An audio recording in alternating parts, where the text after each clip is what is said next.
સાબરકાંઠા જિલ્લામાં અધિક નિવાસી કલેક્ટર કૃષ્ણા વાઘેલાએ સશસ્ત્ર સેના ધ્વજ દિવસની ઉજવણીમાં ફાળો આપી પ્રારંભ કરાવ્યો હતો। સાબરકાંઠા જિલ્લામાં અધિક નિવાસી કલેક્ટર કૃષ્ણા વાઘેલા સશસ્ત્ર સેના ધ્વજ દિવસની ઉજવણીના ભાગરૂપે સશસ્ત્ર સેના ધ્વજ દિવસના ભંડોળમાં ફાળો આપીને પ્રારંભ કરાવ્યો હતો। સેનાના જવાનોના સાહસ, શૌર્ય, અનન્ય બલિદાનનું સ્મરણ કરાવવા અને તેમનું સન્માન કરવા સમગ્ર દેશમાં સશસ્ત્ર સેના ધ્વજ દિવસની ઉજવણી કરવામાં આવે છે। અધિક નિવાસી કલેક્ટર કૃષ્ણા વાઘેલાએ ફાળો આપીને સશસ્ત્ર સેના ધ્વજ દિવસની ઉજવણીનો પ્રારંભ કરાવ્યો હતો। મા ભૂમિની રક્ષા કાજે જવાનો સરહદ ઉપર યુદ્ધમાં આતંકવાદીઓ સાથેની લડાઈમાં પ્રાણ ન્યોછાવર કરી દેશ માટે મહાન કુરબાની આપે છે।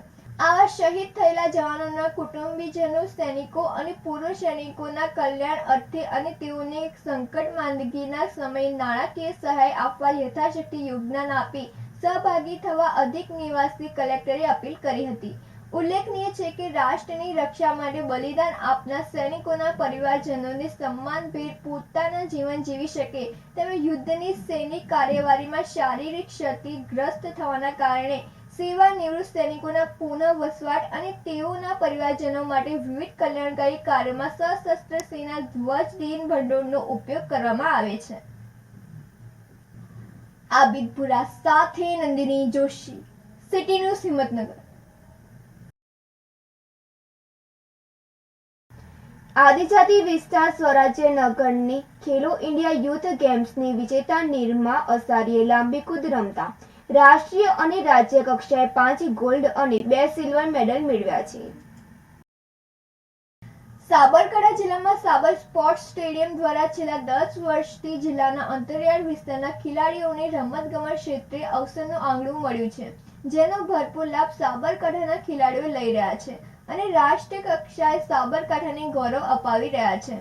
સાબરકાંઠા જિલ્લાના વિજયનગરના એક નાનકડા ગામ ભાંખરાના ખેડૂત ભૂરાભાઈ અસારીની દીકરી નિરમાએ લાંબી કૂદમાં Khelo India youth games, national athletics school games, Khel Mahakumbh, અંડર-20 federation cup સહિત રાષ્ટ્રીય અને રાજ્ય કક્ષાએ 5 ગોલ્ડ અને 2 સિલ્વર મેડલ મેળવી જિલ્લાનું ગૌરવ વધાર્યું છે। નિરમા અસારી જણાવે છે કે છેલ્લા 5 વર્ષથી સાબર સ્પોર્ટ્સ સ્ટેડિયમ હિંમતનગર ખાતે રહીને અભ્યાસની સાથે સાથે રમતગમત ક્ષેત્રે પણ સાહસ કેળવ્યું છે। પિતા ભાંખરા ગામે ખેતી કરે છે। શરૂઆતનો અભ્યાસ ગામની પ્રાથમિક શાળામાં કર્યો। માધ્યમિકના અભ્યાસ દરમિયાન શાળામાં ખેલ મહાકુંભમાં રજીસ્ટ્રેશન કરાવ્યું હતું।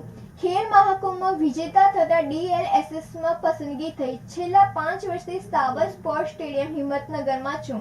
અહીંયા રહીને જુદી જુદી ઇવેન્ટમાં ભાગ લઈને રાષ્ટ્રીય અને રાજ્ય કક્ષાએ 5 ગોલ્ડ અને 2 સિલ્વર મેડલ મેળવ્યા છે। નિરમા અસારી વધુમાં જણાવે છે કે હું આદિજાતિ વિસ્તાર એવા વિજયનગરની રહેવાસી છું। ખેલ મહાકુંભના માધ્યમ થકી ગ્રામીણ વિસ્તારથી છેક રાષ્ટ્રીય સ્તરે રમતગમત ક્ષેત્રે સાહસ કેળવી શકી છું। રમતગમત ક્ષેત્રે પ્રથમ પગથિયું ખેલ મહાકુંભ છે। ખેલ મહાકુંભના પગથિયેથી હું નેશનલ સુધી પહોંચી છું। હાલમાં સરકાર દ્વારા ખેલ મહાકુંભ 3નું રજીસ્ટ્રેશન આગામી 25 ડિસેમ્બર સુધી થવાનું છે। જિલ્લામાં વધુમાં વધુ વિદ્યાર્થીઓ આ ખેલ મહાકુંભમાં ભાગ લઈ રજીસ્ટ્રેશન કરાવે અને રમતગમત થકી દેશનું નામ રોશન કરે તેવી અપીલ કરી હતી। આબિદપુરા સાથે નંદિની જોશી, સિટી ન્યૂઝ હિંમતનગર। મારા ગામ ભાંખરામાં ભણી છું અને 9 થી 10 ધોરણમાં મારે ખેલ મહાકુંભમાં અહીંયા સિલેક્શન થયું હતું અને મારે અહીંયા સિલેક્શન થયું એટલે હું અહીંયા અત્યાર સુધી અહીંયા જ છું અને હું નેશનલમાં રમવા ગઈ હતી અને અત્યાર સુધી મેં જેટલા મેડલ મેળવ્યા છે ખેલ મહાકુંભ તરફથી જ છે અને ખેલ મહાકુંભ લીધે જ હું અત્યારે આગળ ગઈ છું અને નેશનલમાં મેડલ મેળવ્યા છે। 2019થી માંડીને 2023 સુધી અત્યાર સુધી મારા ગોલ્ડ મેડલ રહ્યા છે અને નેશનલ, ખેલો ઇન્ડિયા અને અંડર-20માં મારે સિલ્વર અને ગોલ્ડ મેડલ છે અને 5 ગોલ્ડ મેડલ છે અને 2 સિલ્વર મેડલ છે। અત્યારે 5 તારીખ છે ખેલ મહાકુંભ ચાલુ થયો છે અને રજીસ્ટ્રેશન 30 તારીખ સુધી થાય છે અને એની લિંક પણ મુકાઈ ગઈ છે અને જે લોકો ખેલ મહાકુંભમાં ભાગ લેવો હોય એ લિંક ઉપર રજીસ્ટ્રેશન કરે અને જે અત્યારે જે સ્થળે છું ખેલ મહાકુંભ લીધે જ છું ને એ લોકો જે રમતવીરો રમવા માંગે છે એ આ લિંક ઉપર રજીસ્ટ્રેશન કરે અને હું જ્યાં છું એ લોકો પણ આગળ વધે અને મારી જગ્યા એ પણ આગળ આવે એવી મારી ઈચ્છા છે.